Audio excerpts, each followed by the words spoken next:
திண்டுக்கல்லேருந்து பெரியகுளம் வரைக்கும் ஒரு சின்ன வேலையாக வந்திருந்தோம். வேலையை முடிச்சுட்டு ரிட்டர்ன் போகும்போது பெரியகுளம் ரோட்லேயே வந்து ஒரு தோப்பு விருந்துன்னு போட்டிருந்தாங்க போர்டு. சரி, நானும் கௌதமும் ஷாமும் 3 பேரும் இந்த தோப்பு விருந்து சாப்பிட்லான்னு போயிருந்தோம். அங்கே வந்து நாட்டுக்கோழி ரசம் வாங்கி சாப்பிட்டோம், நல்லா இருந்துச்சு. அதுக்கப்புறமேட்டு நாட்டுக்கோழிலே வந்து அப்படியே முட்டையை அடித்து ஊற்றி நாட்டுக்கோழி கொஞ்சம் பீஸை போட்டு கலக்கி மாதிரி கொடுத்தாங்க, அதுவும் நல்லா இருந்துச்சு. அதுக்கப்புறம் வந்து இறால் பீஸ் வாங்கி சாப்பிட்டா நல்லா இருந்துச்சு. அப்புறம் வெள்ளை சாப்பாடு, நாட்டுக்கோழி குழம்பு, மட்டன் குழம்பு, சிக்கன் குழம்பு அப்படின்னு வச்சு சாப்பிட்டோம். சாப்பிட்றதுக்கு வந்து மட்டன் குழம்பு ஓகே தான், நாட்டுக்கோழி குழம்பு நல்லாவே இருந்துச்சு. மீன் குழம்பு இல்லை, அதுக்கு மேலே கருவாட்டு குழம்பு இருந்துச்சு.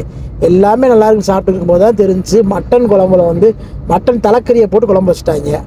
அது இல்லாமல் வந்து இறாலில் வந்து ரொம்ப உப்பாக போட்டுக்க நம்ம ஷாம் சொல்கிறதுக்காக மாற்றி தர சொன்னால் அதை கண்டுக்கவே இல்லை அவங்க. ஓகே, இது தோப்பு விருந்து இல்லை, ஏமாத்து விருந்துன்னு வச்சிடலாமே சாம.